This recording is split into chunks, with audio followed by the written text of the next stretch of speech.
जनाब मेरे social media के तमाम दोस्तों हक नवाज खराल की तरफ अस्सलाम वालेकुम। जनाब मेरे नाल चंद दोस्त मौजूद हैं। राय अयूब अली खरल,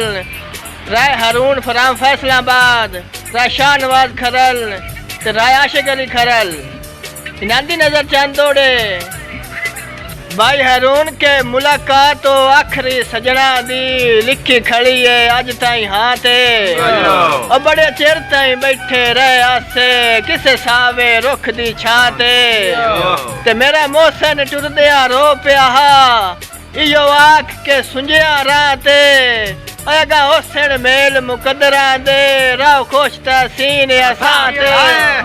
जी भाईजान चंगे सज्जण होवेन कुछ नहीं मुकदा कदी कोल ईमान ता होवे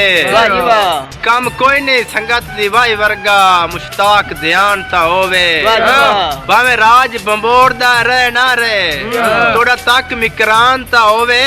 मर गया भी कबर ते रश रंदा है बंदा कुछ इंसान ता होवे। राय हारून के साथे वक्त भी हा भी मुलाक तू वखरा अल्लाह साइजे करम कमा छोड़े और सारे तरके अपनी जिंदगी दे नावे कमले सजन दे ला छोड़े ते बस फर्क है बख्ता डड़िया दा उन्हें अपने ज़रफ विखा छोड़े और साडे राकेब दिते हुए प्यार दे तोहफे उन्हें कातू बाहर वगा छोड़े। भाईजान दिला नियत दी नी मजबूत होवी कख बरामदा रंदा ताई मेरी बोले च जिंदगी गोल हो गई मानी प्यार दी अज तई छाने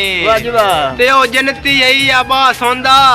जिंदा राजी पीर ते माई लाजपाल बुखारी कर करम मैथे तेनु हसन हुसैन दा नाई भाईजान के ओरे वेख ता सही डंग भाए पौंदेण सदा उजड़े ढोल रसाई नहीं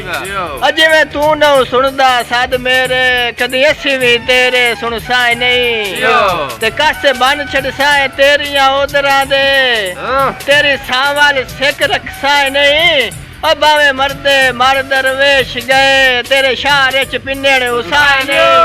जी भाईजान के संगतां दे डार चु निखड़ गया दी दरवेश कोई कैड ता लोवा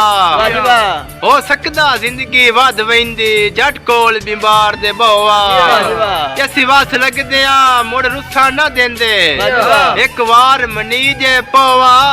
असी और इमदादा कोई ना मंगदे चलो जींदिया मिलदे रहो। भाई आशिक के मेरे सिदक दा आली शान महल नफरत दे जलजले डा छड़े आए अदोरे वाह के हाल बे वसियां दे उत गुरबत फेर करा छड़े आए ते मता पा के अना मजरू होवे अदे सिकनू सबर दा फा छड़े आए ओ नवाज के कासिद दास छोड़ी तैनू आके बज़ैन तू ला छड़े आए।